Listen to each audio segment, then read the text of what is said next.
मराठी, आपल्या हक्काचं Marathi news channel. प्रचार हा अंतिम टप्प्यात आलेला आहे। शेवटचे फक्त 31 तास वाचला। कसा प्रचार झाला, काय जनतेतून रिस्पॉन्स आहे? मागील महिनाभरापासून मी सगळ्या खेडेगावामध्ये, शहरामध्ये, मतदारसंघामध्ये फिरलो आणि सगळ्या लोकांशी भेटीगाठी घेतल्या। तिथले प्रश्न मी समजावून घेतले आणि लोकांशी मी चर्चा केली। लोक माझ्या प्रचार रॅलीमध्ये सहभागी झाले आणि ज्या पद्धतीने ते सहभागी झाले त्यावरून एक सांगतो की एक सुनामी आलेली आहे। सुनामीचा अर्थ कळतोय ना? सुनामी म्हणजे भुईसपाट होतं, सगळीकडे काही राहत नाही। यांनी स्वतःचं डिपॉझिट जरी वाचलं तरी खूप नशीब, त्यांचं डिपॉझिट सुद्धा वाचण्याची शक्यता नाही। खूप मोठा चमत्कार या ठिकाणी होऊन अतिशय मार्जिनने ही सीट महाराष्ट्रामध्ये निवडून येते। आपण असं म्हणालात की या मतदारसंघामध्ये आमदार साहेबांनी स्वतःच्या पुत्राला 50च्या वरती ठेके दिले, म्हणजे हा ठेकेदारी संदर्भात आपलं काय मत आहे? आपण ज्या बोलला आमदार महोदयांना दुसरं काहीच येत नाही, त्यांना फक्त पैसे खाणे एवढेच आलेले। माननीय उद्धव साहेबांनी यांना सगळं देऊन 15 वर्ष सगळं दिलं असताना, आमदारकीसारखं अपात्र असताना, आमदारकी दिली असताना सुद्धा केवळ पैशासाठी, लोभासाठी या माणसांनी गद्दारी करून सुरत मार्गे गुवाहाटीला जाऊन 50 खोके घेऊन हा माणूस बोका झालेला आहे, बरोबर?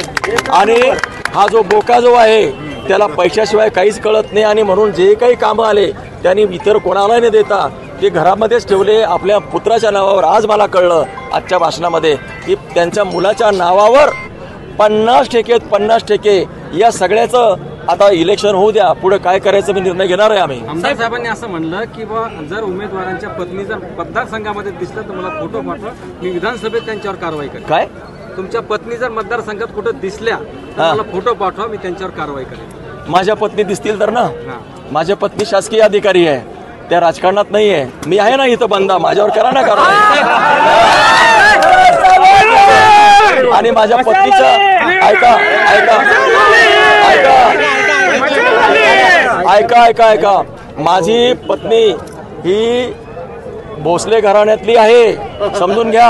आणि ती इथे जर फिरली, जर दिसली कोणाला तर ह्या सगळ्याची बंबेरी उडणार आहे। तुम्हाला माहिती आहे कारण काय आहे? भोसले घराणे मराठा समाज, आता मी बोलत नाहीये, मी मराठा समाजाचा जावई आहे, बरोबर? साहेब केंद्रीय मंत्री म्हणतात की ही जी शिवसेना नकली शिवसेना आहे, उद्धव बाळासाहेब ठाकरे यांनी धनुष्यबाण हा दिल्लीमध्ये गहाण ठेवला होता, ते सोडून आणण्याचं काम शिंदे साहेबांनी केले, काय सांगा?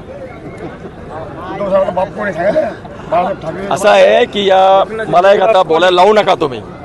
मी अद्याप त्यांच्यावर बोललेलो नाही, माझी बोलण्याची पण इच्छा नाही, बरोबर आहे? मी जर का तोंड उघडलं तर फार अडचणी होतील। मी एवढं सांगतो मी बुलढाण्यामध्ये शिवसेनेचं जे रोपटं लावलेलं आहे, कोणी लावलेलं आहे? स्वर्गीय दिलीपराव रहाटेंनी जे लावलेले त्याची फळं कोण खातंय? आज कोण खातंय? आणि म्हणून बेईमान कोण आहे, ओरिजिनल कोण आहे, नकली कोण आहे हे सांगायची वेळ आज हे जर सांगितलं प्रॉब्लेम होतील। जे झाकली मोठे यांची ती तशीच ठेवावी। आणि मी आज रोजी फक्त आमदारावर बोलतोय, मी इकडे वळलेलो नाही आणि मला वाटण्याची इच्छा नाही। आणि म्हणून मी इलेक्शन आमदारकीचं लढतोय, माझी प्रायोरिटी आमदारकी आहे। आणि म्हणून ते जे बोलतायत चुकीचं आहे, ओरिजिनल आहे आणि जे नकली आहे ते नकली आहे। नकली शिवसेनाच्या सोबत ती लोक आहेत। असली शिवसेना जी आहे, जी स्वर्गीय दिलीपराव रहाटेंची, त्यांचे पुत्र धर्मवीर रहाटेंचे पुत्र आज आपल्यासोबत आहेत आणि माननीय उद्धव बाळासाहेब ठाकरे आहेत। यांची कोणती शिवसेना आहे? अलीबाबा के 40 चोर। काय शेवटचा प्रश्न, जनतेला काय आवाहन करतो?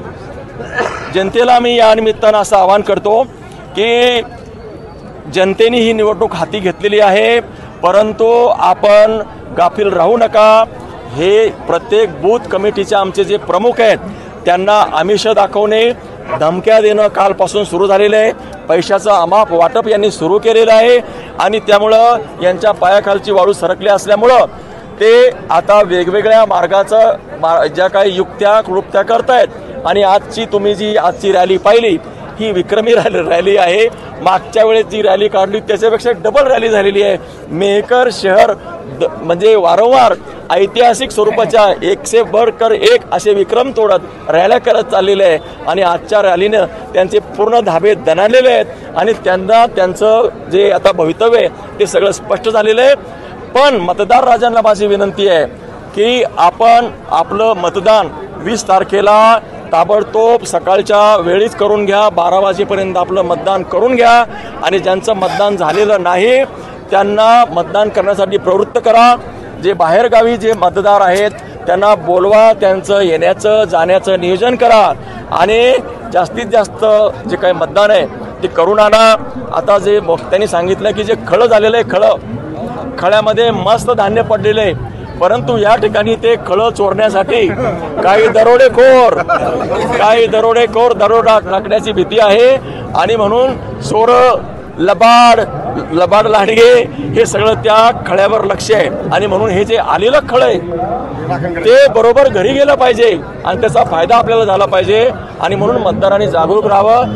आपल्या बूथच्या ठिकाणी गावागावामध्ये आपण ठामपणानं उभं राहावं आणि जास्तीत जास्त मतदान घडून आणावं अशी माझी विनंती आहे.